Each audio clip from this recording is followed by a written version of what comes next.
आजचा हा व्हिडिओ अत्यंत महत्त्वाचा आणि विशेष असणार आहे, कारण आज आपण बोलणार आहोत हिंदू धर्मातील अत्यंत पवित्र, मंगलमय आणि महादेवांच्या अतिशय प्रिय अशा श्रावण महिना 2026 बद्दल. श्रावण महिना म्हटला की सर्वत्र प्रसन्नता, हिरवळ आणि भक्तीचे वातावरण निर्माण होते. पण या पवित्र महिन्यात अशा काही गोष्टी आहेत ज्याची माहिती असणे आपल्या सर्वांसाठी खूप गरजेचे आहे. आजच्या या व्हिडिओमध्ये आपण पाहणार आहोत की 2026 मधील श्रावण महिना कधी होणार आहे, कधी संपणार आहे, श्रावणी सोमवारची तारीख, श्रावण महिन्याचे शास्त्रीय आणि धार्मिक महत्त्व, या महिन्यात महादेवांची पूजा अभिषेक कसा करावा आणि सर्वात महत्त्वाचे म्हणजे श्रावण महिन्यात अशा कोणत्या 3 वस्तू आहेत ज्या तुम्ही विसरू नये, कोणाला देऊ नयेत. या 3 गोष्टी जर तुम्ही दुसऱ्याला दिल्या तर 99% लोकांना ही गोष्ट माहीत नसेल की त्याच्या घरातून माता लक्ष्मी रिसून निघून जाते आणि दारिद्र्य येते. त्यामुळे हा व्हिडिओ शेवटपर्यंत नक्की पहा, कारण यामध्ये दिलेली माहिती तुमच्या आणि तुमच्या कुटुंबाच्या आयुष्यात सुख समृद्धी आणण्यासाठी अतिशय उपयुक्त ठरेल.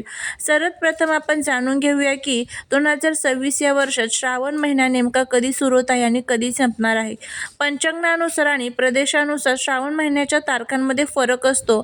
आपल्या महाराष्ट्रामध्ये अमंत पंचांगानुसार श्रावण महिना 14 ऑगस्ट 2026 शुक्रवारपासून सुरू होत आहे आणि या पवित्र श्रावण महिन्याची समाप्ती ही 12 सप्टेंबर 2026 शनिवारी रोजी होणार आहे. या कालावधीत महादेवांच्या उपासनेसाठी अत्यंत महत्त्वाचे असणारे 4 श्रावणी सोमवार येत आहे. पहिला श्रावणी सोमवार हा 17 ऑगस्ट, दुसरा श्रावणी सोमवार हा 24 ऑगस्ट, तिसरा श्रावणी सोमवार हा 31 ऑगस्ट, चौथा श्रावणी सोमवार हा 7 ऑगस्ट असा असणार आहे. या संपूर्ण महिन्यात वातावरणात एक वेगळीच सात्विक ऊर्जा असते जी आपल्या मनाला आणि शरीराला शांतता प्रदान करते. आता आपण समजून घेऊया श्रावण महिन्याचे विशेष महत्त्व काय आहे. श्रावण महिना हा भगवान शिव आणि माता पार्वतीच्या भक्तीचा महिना मानला जातो. समुद्र मंथनाच्या वेळी जेव्हा हलाहल नावाचे विष बाहेर पडले तेव्हा संपूर्ण सृष्टीचे रक्षण करण्यासाठी भगवान महादेवांनी ते विष स्वतः प्राशन केले आणि आपल्या कंठात धारण केले. यामुळे महादेवांचा कंठ निळा पडला आणि त्याला नीलकंठ असे नाव पडले. या विषाच्या तीव्र दाहकतेमुळे महादेवांच्या शरीरात प्रचंड उष्णता निर्माण झाली होती. सर्व देवी देवतांनी महादेवांच्या शरीराचा दाह कमी करण्यासाठी त्यांच्यावर जलाभिषेक केला आणि शीतलता प्रदान करणाऱ्या वनस्पती जसे की बेलपत्र, शमीची पाने अर्पण केली. हा संपूर्ण प्रकार श्रावण महिन्यात घडला होता अशी मान्यता आहे. म्हणूनच श्रावण महिन्यात महादेवांना जल अर्पण करणे आणि त्यांची पूजा करणे अत्यंत फलदायी मानले जाते. जो भक्त या महिन्यात महादेवांची खरी मनाने सेवा करतो त्यांच्या सर्व मनोकामना पूर्ण होतात आणि आयुष्यातील सर्व संकटे दूर होतात.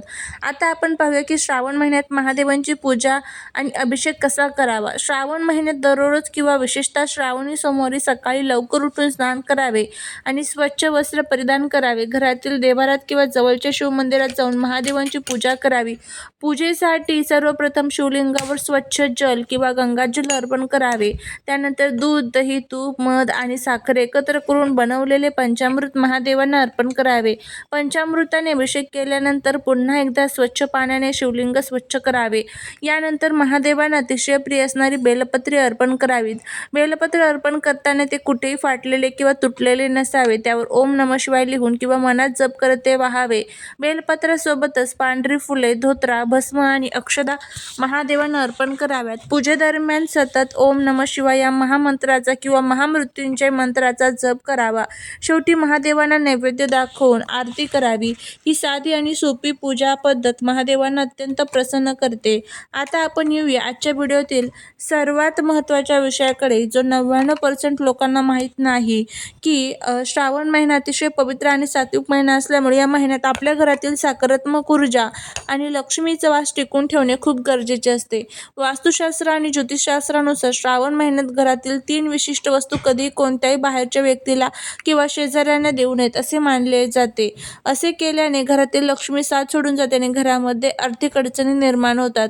पहिली वस्तू आहे जी घरातील दूध आणि दही. श्रावण महिन्यात महादेवांना दूध आणि पंचामृताचा अभिषेक केला जातो. या महिन्यात दूध आणि दह्याचा संबंध थेट महादेवांच्या पूजेशी आणि सात्विकतेशी असतो. शास्त्रानुसार संध्याकाळच्या वेळी किंवा श्रावण महिन्यात विशेषतः सोमवारी आपल्या घरातील दूध किंवा दही शेजाऱ्यांना किंवा कोणालाही दान म्हणून किंवा उसने म्हणून देऊ नये. असे मानले जाते की संध्याकाळी दूध दुसऱ्याला दिल्याने घरातील बरकत निघून जाते आणि माता लक्ष्मी कोपते. जर कोणाला दुधाची गरज असेल तर त्यांना बाजारातून विकत आणून द्या, पण घरातील वापरण्यासाठी ठेवलेले दूध किंवा दही देणे टाळा. दुसरी वस्तू म्हणजे झाडू, म्हणजेच केरकचरा काढायचा खराटा झाडू. झाडूला हिंदू धर्मात साक्षात माता लक्ष्मीचे रूप मानले जाते. झाडूच्या माध्यमातून आपल्या घरातील नकारात्मकता आणि दारिद्र्य बाहेर काढतो. श्रावण महिन्यात किंवा इतर कोणत्याही वेळी आपल्या घरातील वापरता झाडू कोणालाही वापरण्यासाठी देऊ नये किंवा जुना झाडू कोणाला दान करू नये. श्रावण महिन्यात घरात नवीन झाडू आणणे शुभ मानले जाते, पण घरातील झाडू बाहेरच्या व्यक्तीला देणे म्हणजे स्वतःच्या घरातील लक्ष्मी दुसऱ्याला देण्यासारखे आहे. असे केल्याने घरात आर्थिक चणचण भासते आणि पैशांची आवक थांबते. तिसरी सर्वात महत्त्वाची वस्तू आहे ते म्हणजे मीठ. मीठ ही अशी वस्तू आहे जी घरातील नकारात्मक ऊर्जा शोषून घेते आणि वास्तुदोष दूर करते. ज्योतिषशास्त्रात मिठाचा संबंध हा राहू आणि शनीशी जोडला जातो. श्रावण महिन्यात विशेषतः संध्याकाळी किंवा रात्रीच्या वेळी कोणालाही घरातील मीठ उसने किंवा मोफत देऊ नये. श्रावण महिन्यात घरातून मीठ दुसऱ्याच्या हातात दिल्यास घरातील सुखशांती नष्ट होते, कर्जाचा भार वाढतो आणि घरात सतत कटकटी सुरू होतात. जर कोणाला मिठाची खूप गरज असेल तर मिठाची पुडी विकत घेऊन द्या, पण तुमच्या घरातील मिठाच्या डब्यातून मीठ काढून दुसऱ्याला देणे पूर्णपणे टाळा. हळद आणि कुंकू ही चौथी वस्तू आहे. हळद कुंकू हे सौभाग्याचे, मंगलतेचे आणि साक्षात माता लक्ष्मीचे प्रतीक मानले जाते. श्रावण महिन्यात घरातील देवाऱ्यात किंवा पूजेत वापरले जाणारे किंवा नियमित वापराचे हळद कुंकू संध्याकाळच्या वेळी किंवा विशेषतः श्रावणी सोमवारी कोणालाही उसने किंवा दान म्हणून देऊ नये. घरातील हळद कुंकू दुसऱ्याला दिल्याने घरातील सौभाग्य आणि वास्तूतील सुख समृद्धी कमी होते अशी धार्मिक मान्यता आहे. पाचवा आहे ते म्हणजे सुई आणि धागा. श्रावण महिन्यात किंवा कोणत्या पवित्र काळात सूर्यास्तानंतर किंवा पूजेच्या दिवशी घरातील सुई आणि धागा कोणालाही देऊ नये. सुई आणि धागा हे घरातील संबंध जोडणारे प्रतीक मानले जाते. श्रावण महिन्यात घरातून सुई धागा बाहेर दिल्यास घरातील सदस्यांमध्ये मतभेद निर्माण होतात आणि नकारात्मक ऊर्जा वाढते. त्यानंतर पुढचं आहे ते म्हणजे घरातील पैशांची पाकिटे, तिजोरीतील नाणी आणि तांदूळ. संध्याकाळी किंवा श्रावण सोमवारी घरातील अक्षता किंवा नाणी, पैसे कोणाला उसने देऊ नयेत. तांदूळ हा धान्याचा राजा, माता अन्नपूर्णेचे रूप मानला जातो. श्रावण महिन्यात धान्याची किंवा धनाची अवहेलना करून ती संध्याकाळी दुसऱ्याला दिल्यास माता अन्नपूर्णा आणि माता लक्ष्मी कोपतात, ज्यामुळे घरात अन्नधान्याची व पैशांची चणचण भासू शकते.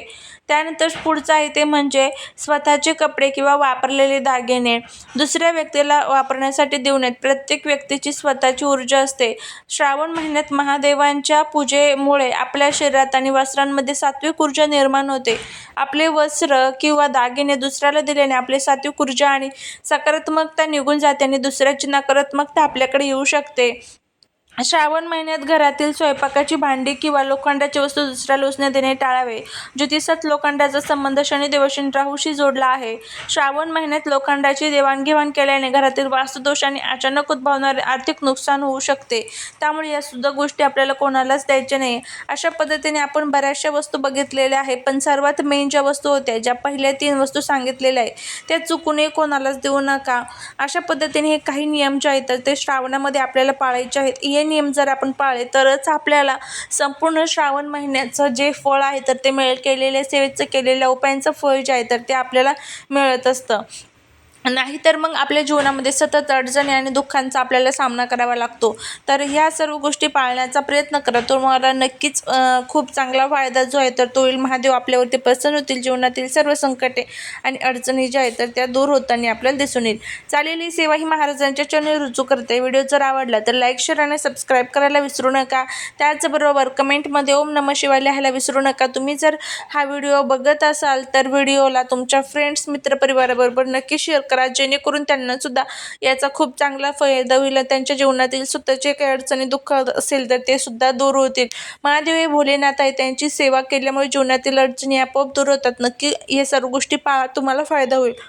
चालेल, शिव महाराजांच्या चरणी रुजू करते. भेटूया पुढच्या एका छानशा नवीन व्हिडिओत नवीन माहितीसोबत. तोपर्यंत सर्वांना श्री स्वामी समर्थ.